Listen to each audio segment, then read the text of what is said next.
السلام علیکم معزز سامعین، آج میں آپ کے لیے بلال کی 12ویں قسط لے کر آئی ہوں۔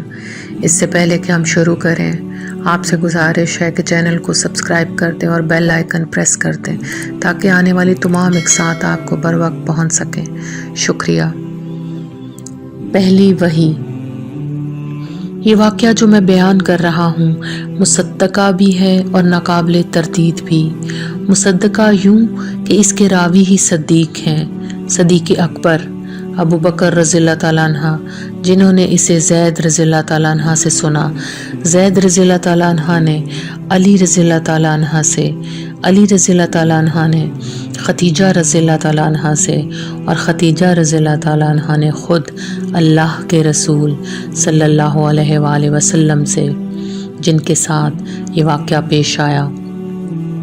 ناقابل تردید یوں کہ قرآن شریف میں اس کا ذکر ہے۔ اس حوالے سے یہ ہمارا جزو ایمان ہے۔ جبل نور پر غار حرا میں محمد صلی اللہ علیہ وسلم تنہا تھے کہ جبرائیل علیہ السلام نے حاضری دی اور کہا، پڑھو۔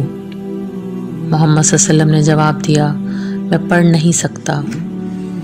جبرائیل علیہ السلام نے زور دے کر کہا، اپنے رب کا نام لے کر پڑھو، جس نے عالم کو پیدا کیا، جس نے انسان کو خون کی پھٹکی سے بنایا، اور جس نے انسان کو وہ علم دیا جس سے وہ پہلے ناواقف تھا۔ محمد صلی اللہ علیہ وسلم خاموش رہے تو اور زور دے کر کہا، پڑھو۔ اس کے بعد بھی انہوں نے وہی کہا، میں پڑھنا نہیں جانتا۔ ہر بار جب جبرائیل علیہ السلام انہیں کہتے کہ پڑھو اور محمد صلی اللہ علیہ وسلم اپنی مجبوری بیان کرتے کہ وہ پڑھنا نہیں جانتے، تو جبرائیل علیہ السلام ان کے جسم کو اس زور سے بھینچتے کہ محمد صلی اللہ علیہ وسلم کو اپنی قوت برداشت جواب دیتی محسوس ہوتی۔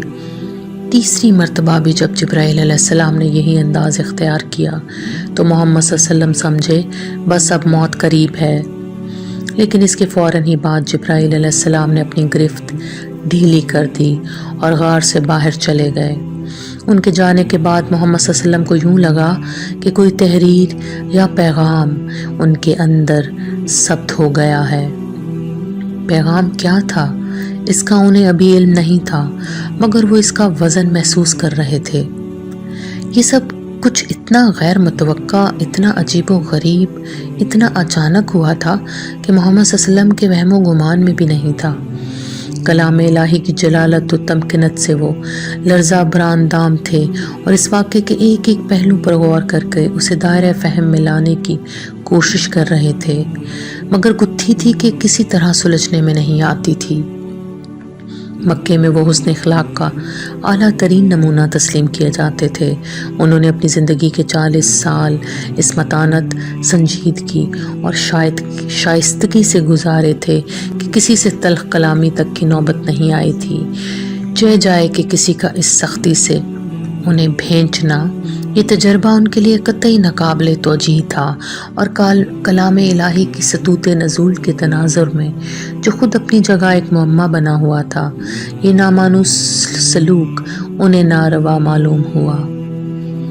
سوچ کی ایک لہر یہ بھی اٹھتی تھی کہ یہ عقدہ جتنا حیرت انگیز اور ناقابل فہم تھا، ہو سکتا ہے اس کا حل بھی اتنا ہی انہونا اور خلاف معمول ہو سکتا ہے کہ اس میں تشویش کی کوئی بات ہی نہ ہو، بلکہ سب کچھ بظاہر جتنا پریشان کن اور تکلیف دہ محسوس ہو رہا ہے اتنا ہی خوش آئند اور نیک انجام ہو۔ پھر بھی اس محیر العقل تجربے کے انجانے مضمرات سے ان کا سارا بدن لرزاں تھا۔ اسی کیفیت میں وہ لرزتے کانپتے غار حرا سے باہر آئے اور حیرت کے عالم میں آہستہ آہستہ کوہ حرا کی بلندی پر اس سمت میں چڑھنا شروع کر دیا جدھر سے نیچے اترنے کا راستہ تھا۔ ابھی نصف راستہ بھی طے نہیں ہوا تھا کہ جبرائیل علیہ السلام انہیں دوبارہ نظر آئے۔ اس بار وہ انسانی شکل میں تھے اور افق پر کھڑے تھے۔ محمد صلی اللہ علیہ وسلم جس سمت بھی رخ کرتے، شمال، جنوب، مشرق، مغرب، انہیں موجود پاتے۔ پھر ایک بار انہیں ان کی آواز سنائی دی، محمد صلی اللہ علیہ وآلہ وسلم، تم اللہ کے رسول ہو اور میں جبرائیل ہوں۔ حیرت اور پریشانی کے اسی عالم میں وہ تیز تیز قدم اٹھاتے ہوئے اپنے گھر کی طرف روانہ ہو گئے۔ سارا بدن کانپ رہا تھا۔ گھر پہنچتے ہی بستر پر لیٹ گئے اور کئی کمبل اپنے اوپر اوڑھ لیے، سر منہ سب ڈھانپ لیا۔ اللہ تعالیٰ نے اسی موقع کی مناسبت سے انہیں مدثر کہہ کر پکارا تھا۔ مدثر یعنی چھپنے والا، اپنے آپ کو ڈھانپنے والا۔ رب ذوالجلال والاکرام کو تو علم تھا اس نے کیا کہا ہے اور کیوں کہا ہے۔ اس کا پیغام پہنچنے پر محمد صلی اللہ علیہ وسلم کی جو حالت ہوئی تھی اور اسی محیر العقول روحانی تجربے کے بعد وہ جس کیفیت سے دوچار تھے وہ بھی اللہ جل شانہ کے علم میں تھا، لیکن یہ سب کچھ ایک خیر عظیم کی خاطر ہو رہا تھا اور ناگزیر تھا۔ ادھر محمد صلی اللہ علیہ وسلم کے دل کا یہ حال تھا کہ اس واقعے کے تقریباً 1 گھنٹے بعد بھی وہ اپنے آپ کو کمبلوں میں سمیٹے اس کے رموز و نقاط اس کی توجیہ اور توضیح میں مصروف مجسم سوال بنے ہوئے تھے۔ یہ روت واقعی من جانب اللہ تھی یا شیطان نے انہیں دھوکہ دیا تھا؟ ایسا تو نہیں کہ فی الواقعہ کچھ بھی نہ ہو اور ان کے ذہن نے از خود کچھ ہیولے کھڑے کر دیے ہوں؟ یہ تو وہ جانتے تھے کہ وہ محض انسان ہیں۔ بدن کی کپ کپی تھی کہ ختم ہونے میں نہیں آ رہی تھی۔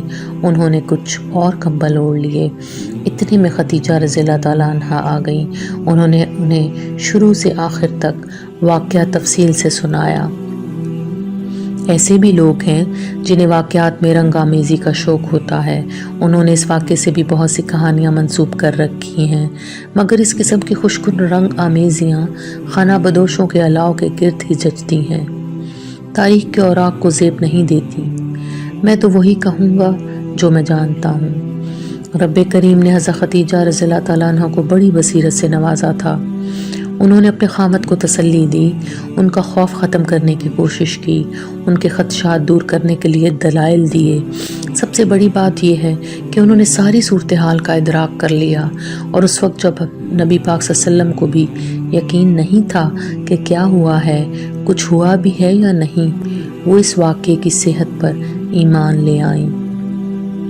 ان کے ایمان نے رسول صلی اللہ علیہ وسلم کو حوصلہ دیا۔ خدیجہ رضی اللہ تعالیٰ عنہ نے ان سے کہا کہ اگر اللہ تعالیٰ واقعی رحیم و کریم ہے اور اپنے بندوں کا خیال رکھنے والا ہے تو وہ ایک نیک اور سچے انسان کو کبھی کسی عذاب میں مبتلا نہیں کرے گا۔ وہ ساری رات حضور صلی اللہ علیہ وسلم کے ساتھ جاگتی رہیں اور لمحے لمحے ان کو جبرائیل امین کے الفاظ دہرا کر باور کراتی رہیں کہ محمد آپ واقعی اللہ کے رسول ہیں۔ اس رات کو لیلۃ القدر کہتے ہیں، قوت و جبروت کی رات، عظمت و جلالت کی رات۔ اس رات اللہ غفور الرحیم نے انسان کو روشنی عطا کی اور اس پر اپنی رحمتوں کا نزول فرمایا۔ اس رات اس نے جبرائیل علیہ السلام کو کرۂ ارض پر بھیجا۔ اس رات اس نے اپنے رسول کو اپنا پہلا پیغام پہنچایا۔ وہ رات حضرت خدیجہ رضی اللہ تعالیٰ عنہ کے ایمان لانے کی رات تھی۔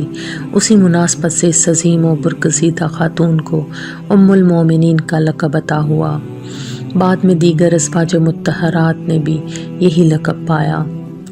کوئی یقین سے نہیں کہہ سکتا کہ یہ رات کب آتی ہے۔ یہ تو ٹھیک ہے کہ رمضان المبارک میں آتی ہے، مگر کب؟ رمضان ماہ سیام ہے، نزول قرآن کا مہینہ، کشف اسرار ربانی، عرفان حقیقت اور معرفت الہی کا مہینہ ہے۔ لیکن ایک چاند سے دوسرے چاند تک رمضان کی 30 راتوں میں سے وہ کون سی رات ہے جس کی برکات قرآن کریم کی سورہ قدر میں بیان ہوئی ہیں؟ کچھ کہتے ہیں 17ویں، کچھ کہتے ہیں 23ویں، کچھ کا خیال ہے 25ویں یا 27ویں۔ اس پر سب متفق ہیں کہ ماہ رمضان کے آخری پندھواڑے کی ایک طاق رات ہے۔ سورہ قدر میں اللہ تعالیٰ اس رات کی فضیلت بیان کرتے ہوئے فرماتا ہے کہ یہ رات 1000 مہینوں سے افضل ہے، مگر صرف اللہ ہی کو علم ہے کہ یہ کون سی رات ہے۔ اس واقعے کے بعد میں کئی دفعہ جبل النور پر گیا۔ غار حرا کا مدخل اتنا نیچا ہے کہ تقریباً رکوع کی حالت میں اندر داخل ہونا پڑتا ہے۔ اندر مدخل سے بائیں ہاتھ چھت بھی اتنی نیچی ہے کہ جھک کر بیٹھنا پڑتا ہے، مگر آرام سے نہیں، کیونکہ سطح ہموار نہیں ہے۔ اسی ناہموار سطح پر بیٹھ جائیں۔ اس طرح کے مدخل آپ کے دائیں ہاتھ کی طرف ہو تو بائیں طرف اور سامنے غار کی چٹانوں میں 4-4 6-6 انگل کی درسیں، لمبائی کے رخ پر تقریباً 3-3 4-4 فٹ لمبی۔ ان درزوں سے ہوا بھی آتی ہے اور روشنی بھی۔ ایک خاص رخ سے بیٹھیں، بائیں ہاتھ کے درزوں سے خانہ کعبہ کی عمارت صاف نظر آتی ہے۔ سامنے یعنی مدخل دائیں طرف پہاڑی سلسلے اور صحرا نظر آتا ہے۔ یہاں تک زمین تقریباً 1.5 فٹ نیچی ہے اور چھت بھی ذرا اونچی ہے۔ یہاں کھڑے ہو سکتے ہیں، نیچے ریت ہے۔ اندر کا کل رقبہ اتنا ہوگا کہ 10-15 آدمی آ جائیں۔ یہی چھوٹا سا غار مبہت وحی ہے جہاں اللہ کا پہلا پیغام نازل ہوا۔ میں جب وہاں گیا مجھ پر ہیبت طاری ہو گئی۔ میرے گھٹنے میرا ساتھ نہیں دے پا رہے تھے اور مجھے کھڑے رہنے کے لیے کسی چٹان کا سہارا لینا پڑتا تھا۔ انسان پہاڑ کی بلندی پر کھڑا ہو تو دور دور تک دیکھ سکتا ہے۔ ساری چیزیں کتنی چھوٹی چھوٹی، کتنی بدلی سی نظر آتی ہیں۔ زاویہ نگاہ بھی چیزوں کو کیا سے کیا بنا دیتا ہے۔ ہرا سے مکے کی طرف دیکھیں اور پھر مکے کی پہاڑیوں سے ادھر حجاز کی وسعتوں پر نظر دوڑائیں جہاں قبائل آباد ہیں، قافلے رواں ہیں، چرواہے صدیوں سے اپنے گلوں کی نگہبانی کر رہے ہیں۔ ایک پوری دنیا بسی ہوئی ہے، حسن، حرکت اور جہد البقا کی جیتی جاگتی دنیا۔ مگر یہاں ہرا کی بلندی سے یوں لگتا ہے جیسے ساری کائنات جامد و ساکت ہے، نہ کوئی حرکت، نہ کوئی آواز، بس اللہ بول رہا ہے اور بندہ سن رہا ہے۔